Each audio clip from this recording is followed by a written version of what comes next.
Hey there, No Labels, No Limits podcast listeners. This week's podcast is a little different. And I know I tell you every week I'm excited to share our guest with you, but I'm actually excited to share this guest with you for a couple of different reasons. One, because when we finally met, we looked at each other and couldn't figure out why we were talking. It was kind of like, do you have an agenda? I don't have an agenda. So this is the power of people making connections, whether you're the person making the connection or someone who is being connected because someone else felt you should know somebody else, and taking the risk to actually reach out to that person and have a conversation. So for those of you who follow me on LinkedIn, you may know that I am going to be one of Connie Benjamin's upcoming guests on her new podcast, The Fire Within. But how I found Connie was an article that she'd written on LinkedIn about what did she call the heck with perfect. And I thought any woman who would write an article called The Heck with Perfect is my kind of gal. So I reached out to her. We kind of chatted. I did an interview with her on the podcast. So some of you may have already listened to Connie. If not, go back and listen to her because she's fabulous and funny and engaging. So then she asked me to be on her podcast. Shortly after that, I get an email from her saying, introducing me to Rob, our guest today, saying, Sarah, please, meet Rob Lowe. And I'm thinking, Rob Lowe? Okay, what's that? Then she goes on to say, Rob Lowe, who is the host of the Giving Back podcast. Already she has me because that's kind of our vibe here, right? How do we connect and give back? And how he shines the spotlight on really great charities. So she describes the podcast to me, and then she tells Rob a similar flip about me, just the basic, what I am and who I do, that I'd written a best-selling book in 2016, talks a little bit about my podcast, and says, you both are amazing. That is the whole email, right? Not why we should meet, just here's your introduction. So Rob reaches out and says, pleasure to meet you, and talks about a true desire to serve others as one of the highest forms of sincere flattery and a great introduction. With that, and with that only being our connection to one another, we set up a time for a Zoom just to get to know each other. Well, that was out in the future about 30 days. And I don't know if any of you others get so busy in doing what you're doing that you look at something on your calendar and you're going, I remember setting it up. I hope I left notes about exactly why we're meeting. And no, which is very uncharacteristic for me, I didn't have any what are we talking about? Anything like that. And I thought, well, girl, you're just going to have to show up. So Rob, to his credit, had done more research. He knew more about me than I had on him. And he says, so I did this. Did you do that? I says, nope. And for me, this goes back to Connie's article about the heck with perfect. I'm going, you know what? I'm mortified that I don't know more. I'm not more prepared, whatever. And I thought, I'm just going to go with it because I could tell by looking at him, I wanted to know more about him because you will see and I will have pictures of him, but he's just got that kind of engaging face.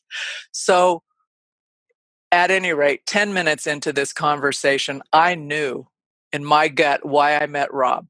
And part of it was to share him with you. But the other thing is we found there were so many, from my perspective, intersections and beliefs we shared and just ways of approaching things. And Rob actually has a pretty interesting story about how he came to be a host of his particular podcast at that time. So Rob, I know that's a really, really long introduction for you, but for me, it was just a life lesson about, you know what, sometimes when you don't know something, it's okay to say you don't know and still show up and go, I wonder why we are here together, and just trust the process. So with that, will you tell people, oh no, I want to say one last thing about you because and this is funny to me, maybe only to me, but when I read a little bit about you and you had up there what people, what you'll be known for, as you said, on your tombstone, it will say he made it easy for people to do good. And I'm thinking, okay, not only does this guy know what he's doing, he's actually thought about what they're going to say when he's not here anymore. So with that, now I am asking you to please introduce yourself a little bit, and then we'll just dive into having a fun conversation like we did the other day. Okay. All right. Well, first of all, thank you very much for having me on, Sarah. It's really cool to continue our conversation and to share that with others because it was really great. And you're absolutely right. Like just going in and not really knowing why we're meeting and not really sure how our worlds really overlap in a meaningful way for how either of us were thinking, just kind of suspending those expectations and moving forward, just being ourselves and just kind of letting it flow was very, very cool. I think you gave me a pretty good introduction there. You gave me a pretty good introduction on both I guess kind of who I am, or at least what I'm doing, and a little bit about my mindset. That tombstone part is actually a little bit more important than I thought, right? Like having that declaration of what I want to be known for, changing it from a past tense to a present tense and simply getting busy, right? That's the idea of moving forward, just simply taking the next step, going forward, just keep going. And in the world of uncertainty, I think it's kind of like what my older son, Carson, said to me. He said, "Dad, life is like a video game. The harder it is, it's the better path you're on, right? That's the right path. When things are getting hard, that's when you know you're on the right path." And I'm like, I get it. And he explained it to me. I said, yeah, I get it. I get it. So a lot of times that does happen, and just, ups and downs. Because once you find your vibe, at least I've found for myself, is that once you uncover that, right? Once you kind of get it and you know where you have your special powers or something very special and unique that only you can add, it doesn't mean that it's going to be always easy, right? You're gonna Not need at to all. persevere. You're gonna need to persevere, and there's lots of ups and downs, and you just go for it anyway, knowing that you can just stay true to that. That was kind of long. I don't know if that was much of an introduction, but It's there good I am, enough, right? nonetheless. We're gonna Cool. we're Yeah. gonna Exactly. refer to heck with perfect, right? We're just because Right. that is a good introduction. And one of the first things I asked you when we both had that blank stare, like, this could be interesting. I just said, tell me more about your Giving Back podcast, right? Like, how did you even come to that? And how your path to that wasn't straight, right? You were going Yeah. a different direction. And I think that's important for people. So will you share some of that and like how all that came about and Sure. your challenges to getting there? Sure. Sure. So a few years ago, I think this was 2015, late 2015, I was talking to somebody about doing a podcast, and we just kind of liked the idea. And I'd been wanting to do interviews anyway and didn't know the format. And I thought, oh, this is a really good medium. Okay, let's do this. And so we were talking about what areas I might want to do. And the one that I thought would be great is platform, building your online platform. Actually, it's not just your online, it's your total platform, right? Online happens to be a way for us to connect to many, many, many more people, right? So in thinking about that, I thought, okay, well, here's somebody with a karate niche or gardening or weaving or something with kids or something with travel, and getting to that 1000th engaged person in your tribe and hitting that point. It's like, yeah, that really makes a lot of sense. This is kind of cool. And obviously there's lots. I mean, there's so many niches now. Again, using your online world, right? And thinking about that as, hey, this is how I reach all of these other people. And cumulatively, a very small niche in your neighborhood, can be thousands of people, right? So awesome. So I was getting ready for that, and I thought, this is going to be cool. I'm very excited. I'm very nervous. And the day before that we were going to launch, I got Bell's palsy. And so Bell's palsy is this temporary, it's generally on your face, temporary facial paralysis. And so on my right side, I was talking like this. I looked like this, and I was talking like this. So that was really not going to be, that's not For just not the way launching to your start the show. podcast. Exactly. So, I had to stop.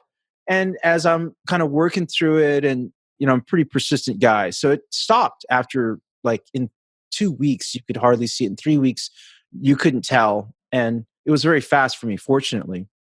But I also had a chance to reflect on what this show, this platform podcast was going to be. And I thought, oh, okay, so people are going to come on and they're going to say, yeah, I really like doing this, which is very cool. I pursued it. And then I got to know some more people, which was great. And maybe I got to travel a little bit and to go see them and meet with people. And then I developed a product or a service. And then voila, I'm making some money. And I thought, oh my gosh, how am I going to do that?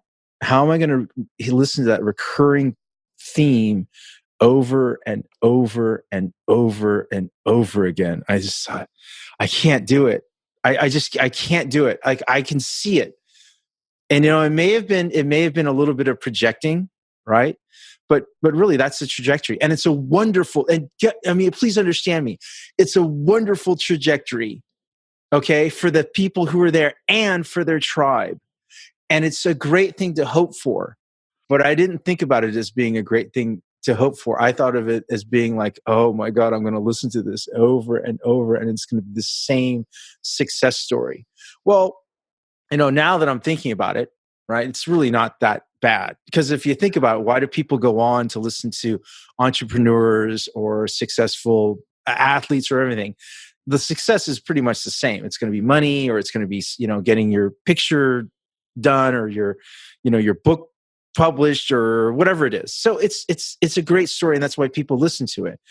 But in that time, whatever it was, I just couldn't bear the thought of that, right? Of week after week of hearing that. You just don't want to hear people's success stories. Well, I guess so. I mean, now I'm thinking about, now I'm saying out loud, I'm like, well, maybe I had like some form of jealousy or something. But I came back, and just in that time, I thought, well, what would really, really mean a lot to me? And that's really what it came down to. Not really a sense of jealousy at all. I just thought, oh, what would really mean a lot to me? And I gravitated back to stories of hometown heroes, of community leaders who were just doing awesome things. And I thought, man, I've really always enjoyed that.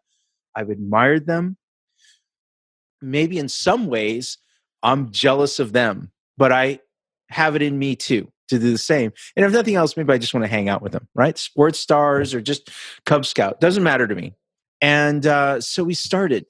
We just kind of kicked it off, and we've had amazing guests. I mean, truly phenomenal guests. I mean, they're all doing amazing things, which of course, most of them don't call it amazing things. If maybe at the most they say it's important work. Right. It's very, very, very humble. And so getting to meet them, getting to talk to them for that hour or 2 hours, coming back to them, asking more questions, even spending time with them. Either, I've actually had guests here, and I've gone to places, and what they're sharing and how they get to that point is just really and truly remarkable. I'm so blessed, So these are sometimes nonprofit people, sometimes just random people doing things, doing good, doing your tombstone work, if you will, right? Yeah, and so the difference between tombstone work and so the difference between heroics and heroism, right? Heroics is, oh my God, burning car, go grab the baby, right? That's happenstance. And of course, I'm not saying that it's coincidence, and I'm not saying it's an accident, right? Although the car may have been an accident. That's the universe just saying, here, Deal with it. And it's there for you. Deal with it. What are you going to do?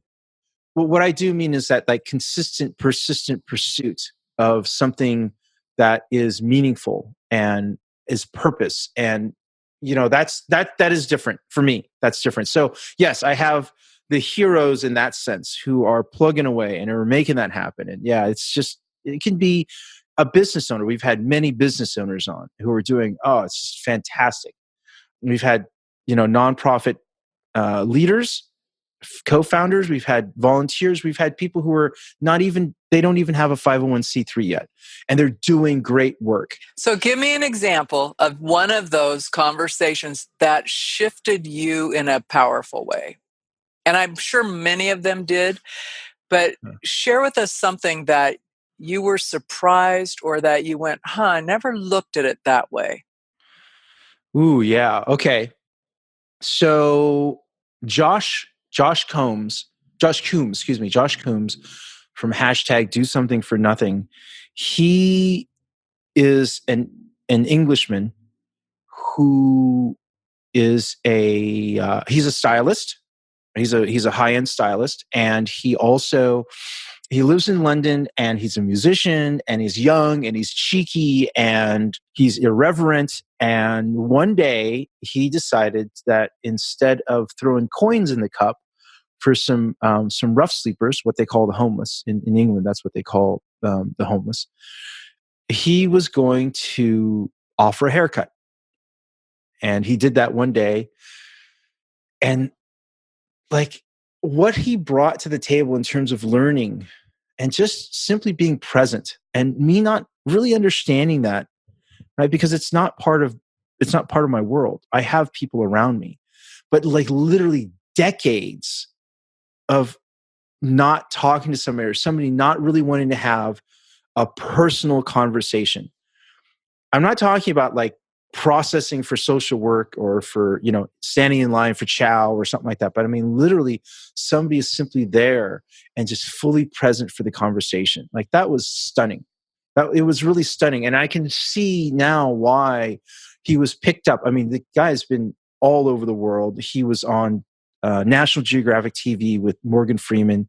He's been in a movie. He's doing things all over the place, and it was really like just captivating because in the course of him being fully present and simply giving, oh my gosh, like you could see people's eyes light up, and there's a whole different piece, and it's beyond the styling that he does. And he does a great job. He even actually told me, he says, actually I put more into these haircuts than with my clients. He said, I just pour everything into it because I know that the difference is going to mean so much more to them in the course of being so present in these conversations. So it shifted things. It shifted things to think about what's going on with somebody and not thinking, oh, actually, as Shen said with Garbage Bag Suitcase, she's a foster care advocate. What she said was really clear. It was really aligned. She said, instead of asking what's wrong with somebody, ask what happened to somebody, right? And it just shifted things. Like it all kind of flowed through after Josh, and it was just wonderful. Anyway, I'm glowing about that because we have a friendship. He stayed and I've stayed over there and we visited, and to see that ongoing presence and to know like how much he wants to do and just raise the profile so people understand. That's great. Well, I actually, after you and I talked, went and listened to that clip that he did with Morgan Freeman, just his piece of it. And I thought what was really profound about what he said was that if you take on the issue of homelessness, let's say, right? It is so overwhelming and so big that people become paralyzed. It's like, okay, I'll give you a buck or whatever because I can do that little bit. But when he said, I just started looking at one person. So it's just like that story or the parable about walking on the beach and throwing one starfish back and saying, well, there's so many starfish. Yeah, but it made a difference for that one. And I Mm-hmm. can do that one. So that when you were telling me that story, I got the chills because I'm thinking it doesn't matter how many, it matters that there's that presence and that one. Because who knows what that one goes on to do for somebody else. Yeah, you really hit it on the head. It is the one, and that's sometimes when you see the bigger and bigger picture, you do get a little bit overwhelmed, and even like you just want to make a change, and it's always coming back to this idea is that you own 100% of that interaction with that one person, and that person gets to own 100% of the interaction with you. And that's really super important because you can talk about all these, hundreds, thousands, tens of, or millions of people that you save, that you do whatever. And you know what? It's the one at a freaking time. It's just one at a time. And when you focus on that, when you meet people where they're at, right? And that's really one of the other keys. It's like, just, you got to be right there. You got to meet them where they're at. And that's where like magic happens. That's where the learning starts. And that's where the impact starts on both sides. And it's just incredible. Like, I don't know. It's like, it's the interaction is like this catalyst for energy that just, I think if you have, what's interesting is we're talking about Morgan Freeman. There was another show he has, and he's talking about miracles. Okay. And did you and I talk about that? We started to, but then we went down a different trail. Okay. So he said something, and he said there were two things. Number one, he said that, miracles rarely happen. And I looked at my wife, we were watching it, and I said, I got to tell you, I respectfully disagree with Mr. Voice of God. Like, I believe that miracles happen all the time. To every one of us, we are surrounded by them, and that there's really basically three reactions or responses. We can ignore them, we can resist them, or we can embrace them. And so I believe that they're happening all the time. And we can embrace them and receive the gifts, right? Because they're really gifts in that experience.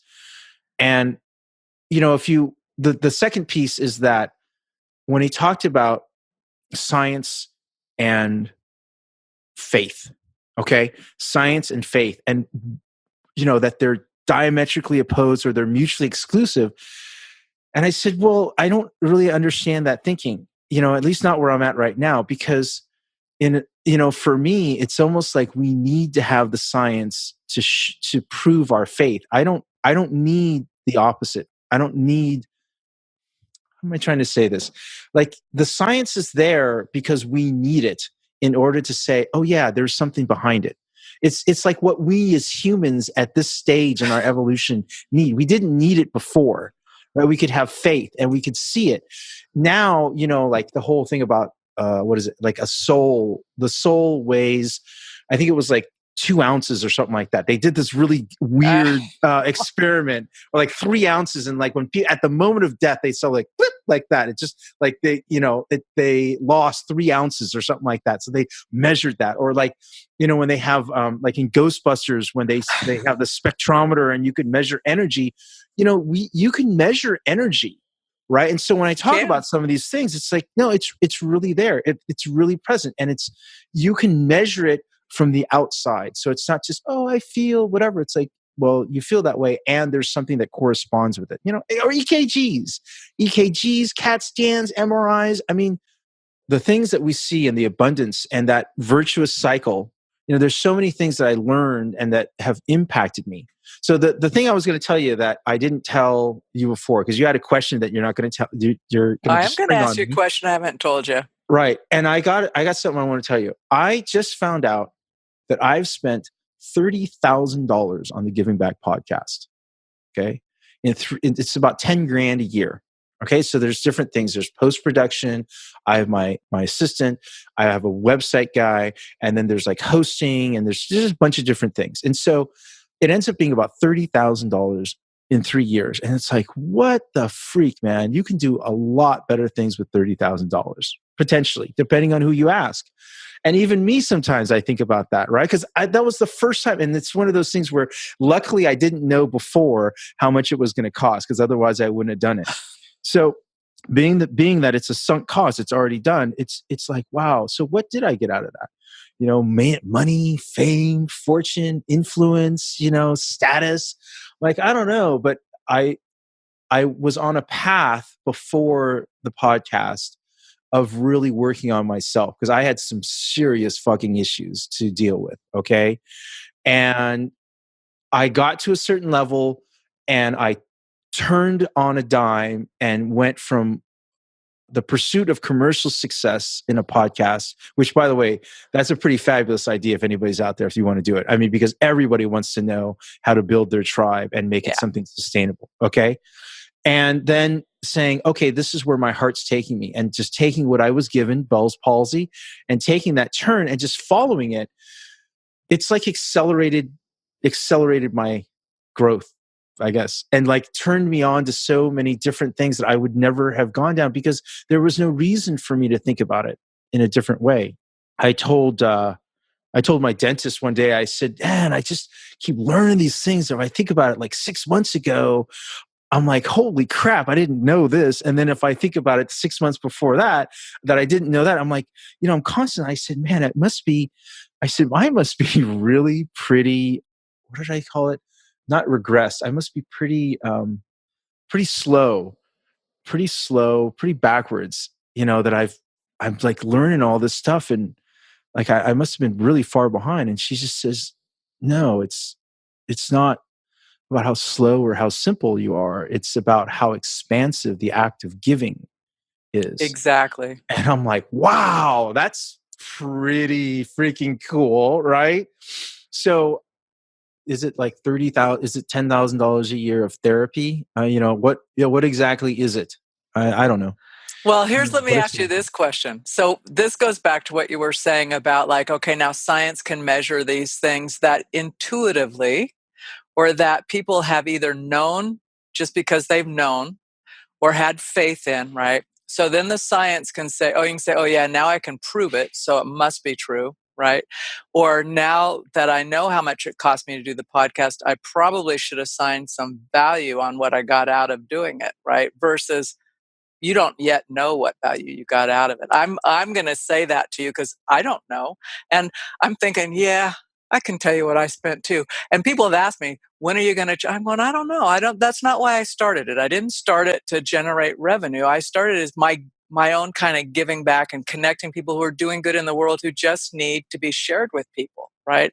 And honestly, because I want to inspire people who are maybe nervous for stepping out, or they go, I want to start a nonprofit, I want to start a business, but I'm waiting for that right moment. And I just want to say, there is no right moment. Today is your right moment. There Yeah. was no right moment for you and I to meet. If we'd met at some sort of formal mixer, we would not have talked. Yep. We might have said, hi, how you doing, my name's Sarah, but I don't think I would have paused and gotten centered enough to go, be curious. Like, why are we here? There's a reason we're here. And I really do believe that. I don't think it's happenstance that people come into our lives. I think when you were talking about miracles all the time happening, in addition to the three things, I think we can doubt what we perceive, right? We can dismiss it, but we could also go, nah, can't be that, right? Instead of going, wow, thanks, man, that was a great one. And when you start looking at people who show up in your life, I go, I told two people at night, they said, how was your day? I says, it was one of those days, you ever have those days, nothing flows, right? You had it organized from the beginning. I had to do this and this and this. And I'm thinking, this day felt like a slog up a hill. I said, I had these things I wanted to get done. Mentally, I was there. I said, the one thing I got done that was so great was I met this guy who I thought we were going to spend a little bit of time talking, but it really shifted my thinking. That was the purpose of that day. Because the next day it was just one of the, we don't know, Rob, we don't know. And then I went out and watched Josh's video, right? So, there's just those little connections. Mhm. And as we talked about, when we talked about books and things that inspire us, we ended up sharing many of the same things there. I realized I have two questions I'm going to ask you. One is going to be towards the end, but the question I wanted to ask you was to share with us a little about Ho'oponopono.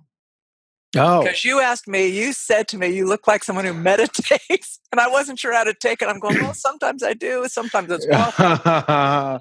Yeah. Ho'oponopono. It's new in my life. I started meditating a while ago and like putting time into it. And I was talking to a friend of mine, Swami, who is a Swami. And I was like, man, how do you hit that zero state and all this? And he started laughing. He's like, that's kind of bullshit. He said, the people who tell you about about being blank is like those people have something to sell you. He said, it's not that. There's all different ways to, like you focus on breathing, you might focus on a thought or a feeling. It's not just about going freaking blank. And so I'm like, okay, it sounds okay. And I can work on my breathing, which I like because I use form of breathing. It's called 478 breathing to just kind of center myself sometimes when things are going on. That's you inhale for a count of 4, you hold it for a count of 7, and then you exhale for a count of 8. That's the 4, 7, 8. And it's really helpful. It really does help quite a bit. But that's different. It's different from meditating. So I'd heard about Ho'oponopono, which is it's a very old Hawaiian method for mediation. It actually was kind of mediation, but it's not just mediation. It's like really reconciling wrong. And it starts with forgiveness, right? And it used to be that you had to have a kahuna, a leader, and everybody had to be there. And the kahuna was there to mediate, in case emotions ran high and whatever, because this is, after all, there's something going on. Anyway, so there's a newer method that came up in 1980 with Manohara Simeon. Yeah, Manohara, I think it's Manohara Simeon. And it was self-identity through Ho'oponopono.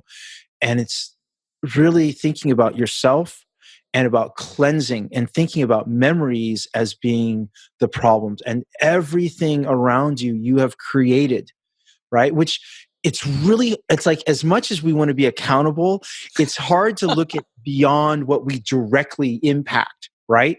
So if you come to me and you've got whatever going on, and I'm feeling that, it's like, so I want to cleanse me. I want to cleanse, as Dr. Ihaliakala Lu Shen says. Cleanse. And what is it? I want to cleanse myself of the memories and the problems. And I want to it's not reach a higher level of consciousness. It's simply pulling away all these layers until I get to the point where I can receive. So the intuition that you were talking about, right? People come into your life, the ripple effect. These are part of what's really transcendent in all of us, what's godlike in all of us, right? So you do have to believe that we are ourselves manifestations of our creator, of that highest good, whatever you call it, right? God, Jehovah, Allah, whatever you want to call it. Label it what you want. Label it. You're label. responsible for the label. I'm just telling you, you can put it in here. And anyway, so the fundamental belief is that, when we are a blank slate in these bodies, right, with all of our knowledge, but we're a blank slate to receive, right? Again, receive these miracles. It'll guide us. So in order to do that, we have to remove. And Ho'oponopono, and the modern version, is really clear. It starts with forgiveness. I'm sorry, right? For whatever I have brought, including just my thoughts, all of it. I'm sorry. Please forgive me. All right? That's humility. And then thank you. That's gratitude. Thank you for what? Thank you. Who are you saying it to? You're saying it to yourself. You're saying it to the divine. And I love you, right? Transmutation of the problem. So Dr. Shun he's really super famous in terms of pushing out Ho'oponopono into the relative mainstream. He was assigned, after he had been working with Manohara for some years, and he's a psychologist. He has a doctorate, and he was assigned to the criminally insane institution in Hawaii. And he was really weird. I mean, this is a place where it had massive turnover, a lot of violence. Everybody was shackled up. I mean, really. And I mean, it was super serious. It was a criminally insane. Yeah. Nobody could go anything. And this fella comes in and he says, okay, this is my room and I need to have some time alone. And that's my time. He literally never saw any of them like one-on-one in a therapy session. And yet after about 3 to 6 months, they started seeing a change, and they started seeing more and more of a change. And the facts that he outlines for people is like, he's like, look, this is how it was when we started. This is how it was when we ended, which essentially they closed it. right? There were a They couple closed the people there. facility. They closed the facility. And in the meantime, violence went like down, like way down. Like it was really only new people who were still struggling with things. Staff turnover was like almost zero. People were now allowed to go outside on their own. They had no shackles at all anymore. Okay. So they went, that's how he came in. That's how he left. And in the meantime, all this brother did was he looked at their files and he said over and over again, I'm sorry. Please forgive me. Thank you. I love you. And he did that every day over everyone in the population. And by cleaning himself, right? By taking complete responsibility and by cleaning himself, he cleaned and clarified and transmuted that entire energy around that. So, pretty trippy stuff. What I know for me is that when Swami, again, that's the guy who I talked about with the meditation, when Swami and I were facing a pretty rough situation with a third party, he said, I'm going to send this person, my prayers for the person who was actually doing some harm, right? But that's how expansive his love is, right? I'm going to send some to the grieved. I'm going to send some to the person who's doing the hurting because they must be hurting themselves. And then I said, I will meditate. I will ho'oponopono on this and cleanse myself. And I wanted it to be a more active part. I didn't want to just send up prayers, right? I wanted to take an active part, which I think is wonderful. And that's ho'oponopono, and it's probably wrong. And if the ancestors come down and smite me down because I said it so poorly, I'm sorry, but I said it with as best as I can and as best as I understand it. Well, heck with perfect. Come on. At least you're talking it. So yeah. So it's a really great practice yeah. for me. And I do it, I try to do it at least once a day. And I did notice I had an argument with somebody very close to me, very, very close to me. I won't even say who it was. And I looked at this person. See, I won't even say the gender. I looked at this person and I knew what we were going into. And I knew that this person had some really super strong feelings that were really deep, actually. And they were towards me. And I looked at them and I was thinking, listening as best I could, and also thinking, I love you. I love you. I love you. And it made it lighter on me. And we ended up having a pretty strong conversation. And so I don't know. Hey, man, again, I'll take what works. And it helps a lot. I'm like walking down at work and I'm like walking down the hallways and I'm seeing people just saying, I love you.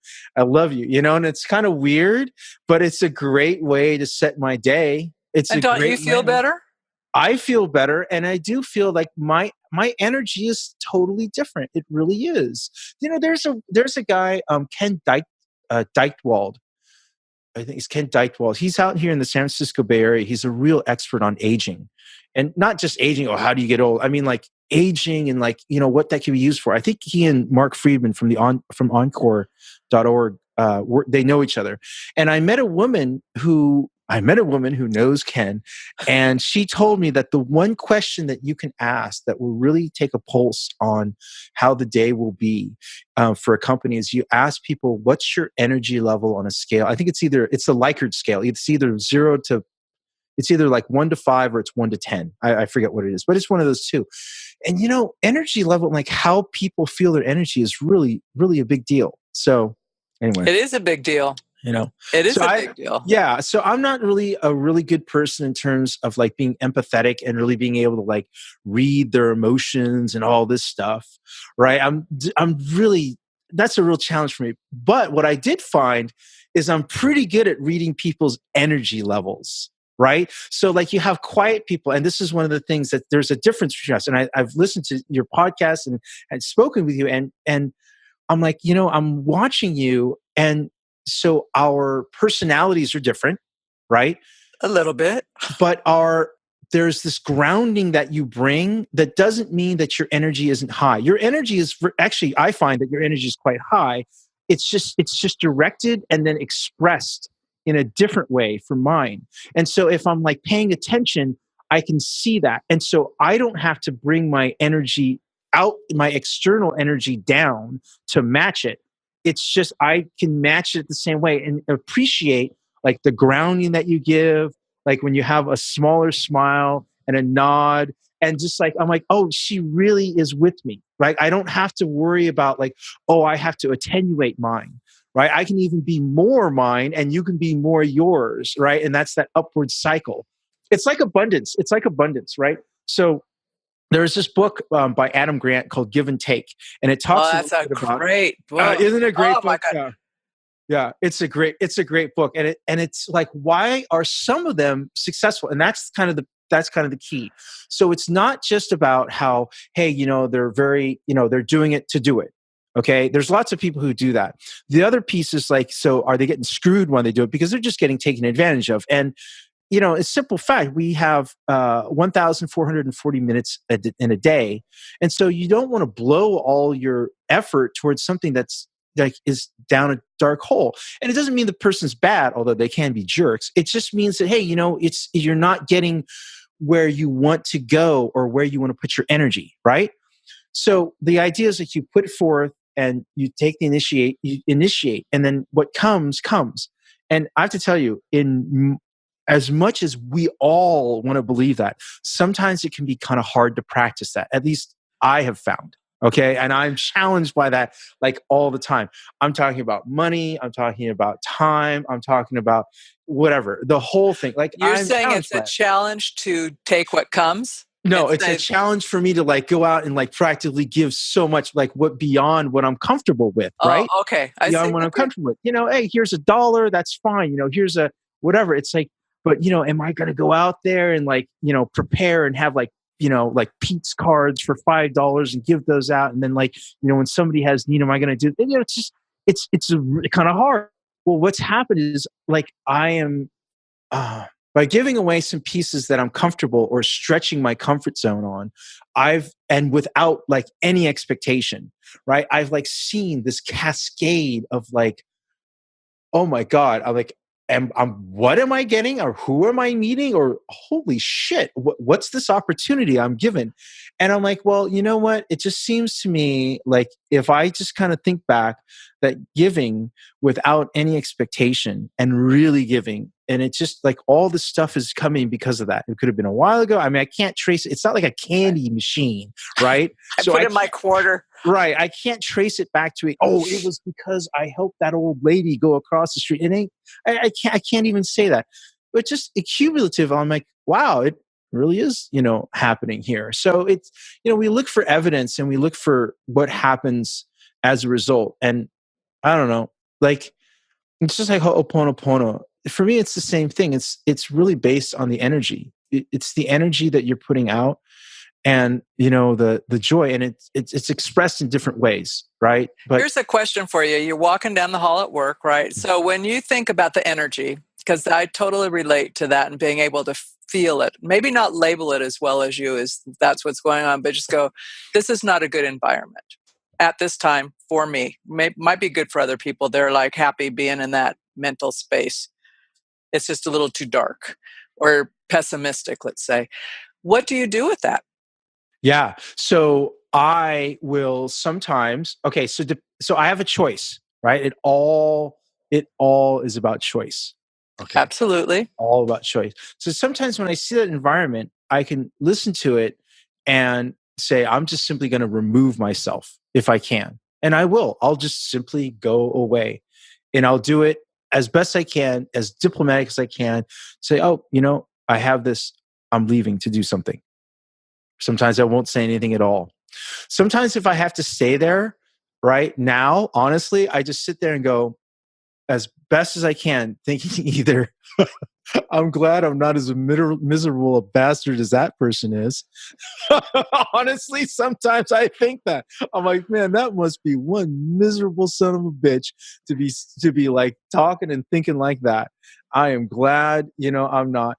Sometimes I do think about like, hey, like everybody has problems that we don't see. Everybody's battling something. Everybody has junk. And I just say, you know what, just be, do my best to show up with love and kindness, really, and love and kindness. It's like, hey, you know what? I don't know what's going on in this person's life, right? And coming back to what Shen said, right? And it's really about like foster kids, but it can be for everybody. It's like, hey, you know what? Just before you go saying what's wrong with them, just say, maybe ask what's happened, to them. So I do that. And I guess the other piece is, yeah, it can be rough, and just doing my best to be put aside my feelings, right? There's this awesome book by, I think it's Steven Singer.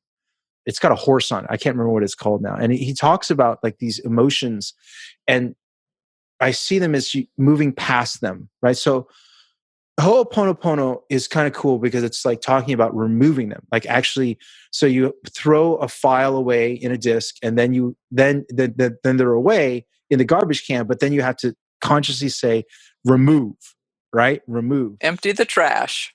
Empty the trash. So it's not that they're separate, but like the idea that I'm walking down a hallway, right? A hallway, and there's a big boulder, and there's just enough room for me to get over it or right on the side. And that's it. That's the only room I got. So it's like, that's how some emotions in different situations can be for me, where it's really hard for me to get past that. Well, you know what? If I take the time and I recognize it for what it is, it gets a little smaller, right? It gets a little smaller and gets to the point where I can walk past it without, just with moving to the side, or I can just walk by and just like go around and I'm back. And so with practice, recognizing the emotions, it does make them more manageable. I don't say they're necessarily smaller, but where they shrink to. And then the idea of like cleansing that all together and say, hey, you're here, and I'm just going to put you out of the picture. And you can remove them, but I think the thing is that, like experiences, they can come up again, right? So you remove them in their state, understanding that bad emotions or negative emotions or whatever you want to call them can come back up again, because we're human. And that's part of I personally think that's part of the beauty of it, right? That's part of the beauty of it, is that, hey, we're struggling to live in shit. Like right now, I tell my wife sometimes, and she's like so patient with this because she's so different. The way that we communicate and some of the things, I mean, most things that we value are very, but some of the things she's like, what are you freaking doing? She's like, holy crap, you are freaking off the deep end. And at the same time, she bears witness to the difference that all of us feel, me first, and then all of them feel, and the kids and everything. She's like, oh, this is whatever you're doing, keep doing it. So she's like, like going this deep, it's like, why are you going this deep? And I'm like, it's because it's really, really hard for me to peel back all these freaking layers of whatever you want, dust and grime and grit and whatever on it. Grit in a bad way, I mean. And like understanding that. But as I do it, it gets a little bit easier. And I think I'm a shinier, brighter penny underneath this. And I get bigger. It's actually not peeling it away to the small core. It's actually, as I peel the stuff away, I get bigger, right? Like who I am. So you know what a polishing cloth is, right? Have you ever used a polishing cloth on metal or anything? Oh, it makes it shiny, right? So it is. It's like it peels to the sense that it actually refines and lifts up the brightness that's there all the time. It's just been covered over by junk. Right. And when I look at you, you look very bright and shiny. And that's how I relate to people. I'm going, they're really bright. Okay. So that's a weird, you're using language. I'm going, no, I get it. Yeah. So that's a really important piece, right? So the thing is that the fact that there's a struggle and the fact that we're human is actually more beautiful, because it takes work and it takes effort. And, I went through just so much, and then the show, and I'm still going through it, and I'm like learning, and I'm like, oh my God, will this ever get, will I ever get there? It's like, no, you won't get there. And that's kind of the joy and the beauty of it, is that like we have so much more that we can do. And like, it's okay that it's going to be a lot of work. It can be joyful work. It's worth the effort because I am worth the effort, and the people around me are worth it. And for me, honestly, it is really this idea that it's the fact that we're human and the fact that we're hard. It's hard work, doesn't mean that it's not worth it. Doesn't mean that it can't be joyful also, because if you pick it up, you're like, oh my God, that's awesome. It's kind of like this. Like, so my younger son is looking at different colleges, and he got into one college, which is like a super duper college. I'll just leave it at that. And then, when we looked at the scholarship money, it's just incredible how much a school costs. And it's like, it's going to cost $75,000 a year for 4 years. And he was just like, oh my God, because he's not one of these kids who says, yeah, mommy and daddy are going to buy. I mean, he understands the impact, and I appreciate that very much. And, we came back together, and, my wife was kind of like, oh my God, what are you going to do?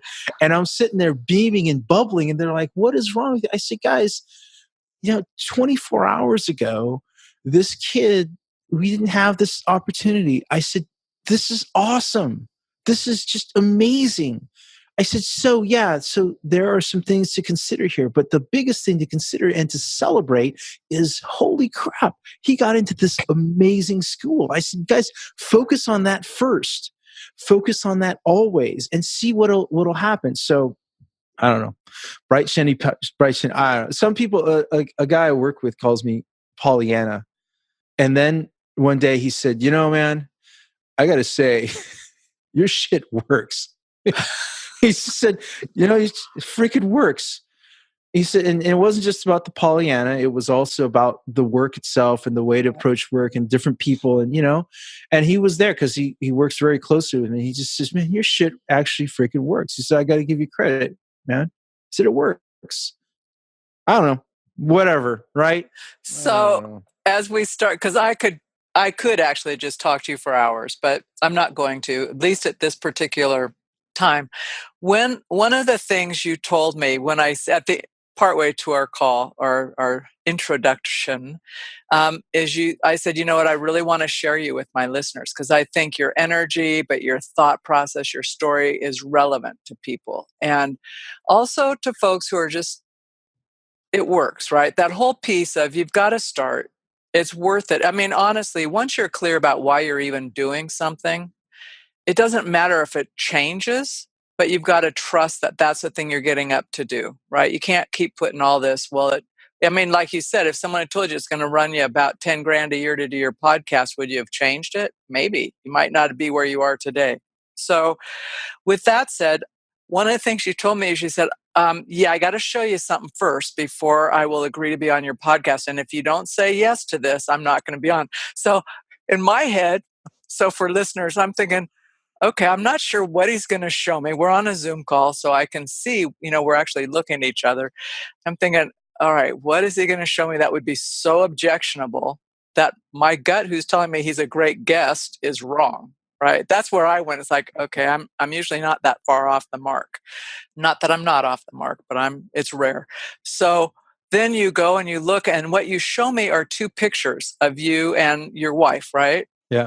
Yeah. So, but that was so important for you that we used one. I said, I'm going to use both because I know how to use them both in a different way. But tell me why that was so important, why that was your non-negotiable. So I think so. The picture of with the glacier behind us, the look in her eyes and the smile on her face, in that moment, that was clearly me being the best version of myself. And even if I'm not like that all the time, that I had a part in that big, happy smile and that incredibly joyful moment together. That you can see me from the side. It's the picture really is it's her face on. It's her face on.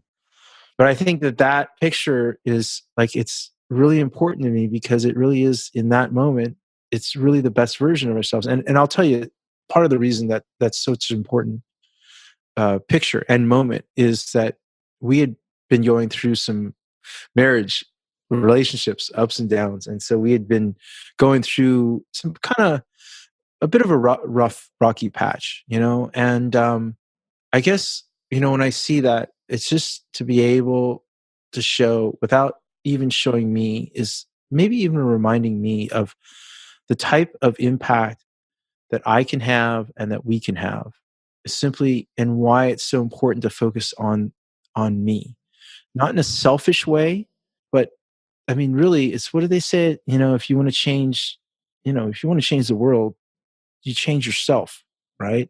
Focus on exactly what it is that would be the best version of yourself in any situation, right? Think about the hard ones you brought up. We walk into a place and they're all like being a bunch of grumble bunnies or whatever. And like, how would you really want to show up? And thinking about somebody who's down on his or her luck, and how would you embrace that person, right? Would you give them a hand up, or will you walk beside them? Will you talk shit behind them later on about them and their circumstances, right? I mean, think about that and like really paint that picture, the piece that you aspire to work towards that, work towards that.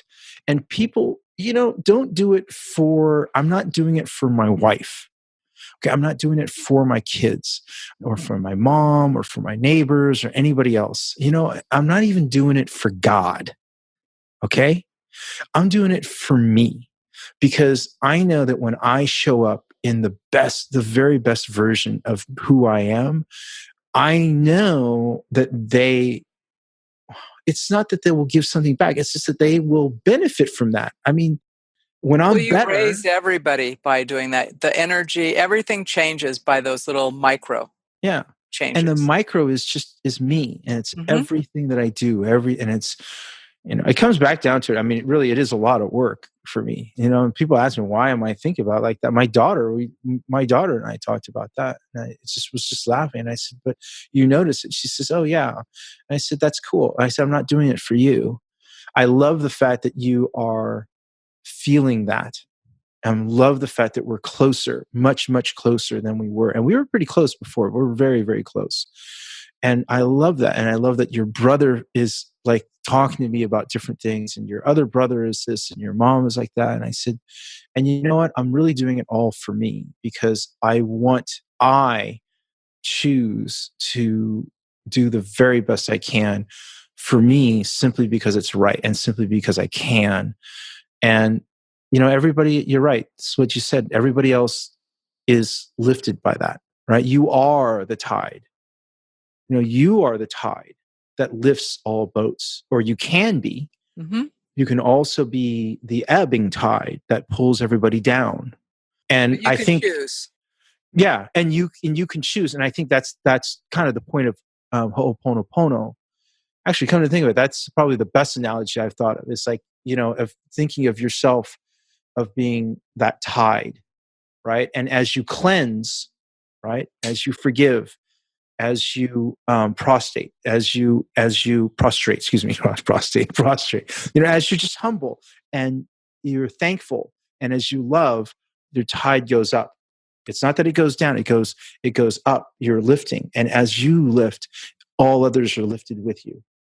And I think that's like it can be really hard work, and it's really joyful. And the hard thing is when you get these setbacks and you're like, shit, man, did I just freaking do that? I'm like, that is not, like, come on. And like, even forgiving yourself, Yeah.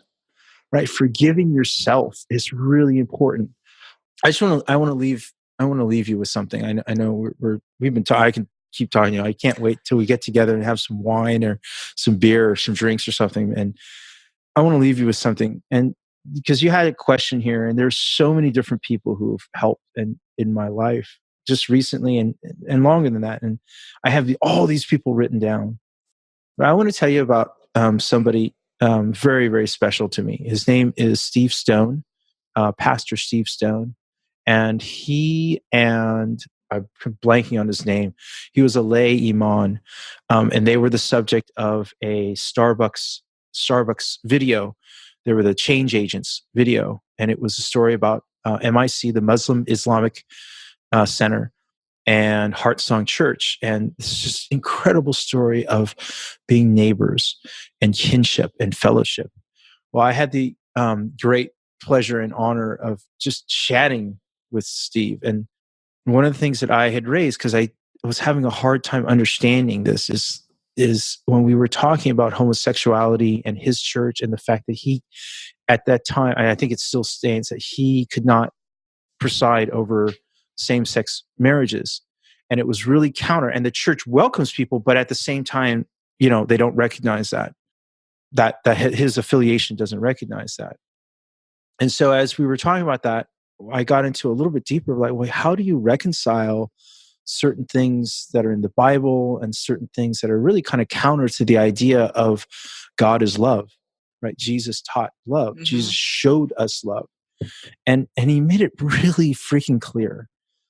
He said, Rob, when I go to my Creator, I would rather have him look at me and say, you were a little liberal on that homosexuality thing. I'd rather have him say that than look at me and say, you kept some of my children from me. And I was stunned by that. He said, so always, always err on the side of love and kindness. And I sign off my shows that way, the Insight shows that way, for a really important reason, is that when I heard that, of all the things I heard and all the great knowledge that's been shared with me, and, I look at that, and just in that moment, I knew that I could move in that direction and be ready to stake my eternal soul or my spirit or my forever on that action as a human being. Just thinking, if when push comes to shove, I choose love and kindness, right? And so that's a big part of uncovering the best part of me, right? Which I find, honestly, in our guests as being really some of the best examples of human kindness that I've ever seen. And, it is service. So start with yourself first to reach that potential, I would say, because all the other stuff is mechanics, right? It's the how-to, it's the recipe. That you can pick up, but you'll do it better when you start with you and make a better you, right? Rob, I couldn't even think of a better way to end this particular conversation. I do not believe it will be our last conversation. So thanks for hanging in there with those oddball tech difficulties we had. So I hope you have a great day. I have grown just from these two conversations. I feel good. I'm happy. But I also, as I was driving over the mountains yesterday and I'm listening to the Dalai Lama and Desmond Tutu, I'm going, hey, Rob, how do you like it here? We've got the book on audio now. Yeah. So just know we are connected in some interesting ways. And I don't really care what that is. I know it'll reveal itself over time. So all the best to you and everything you're doing. You know how to reach me. I'll see you on the airwaves. And thanks so much. Well, that's it for this week's edition of the No Labels, No Limits podcast. We hope you liked what you heard, and if you did, we ask that you go over to iTunes, Stitcher, Spotify, or wherever else you listen to the podcast and leave us a rating and review. If you know someone who would enjoy this podcast, please be sure to share. And until next time, have a great week living a no labels, no limits, and no excuses life.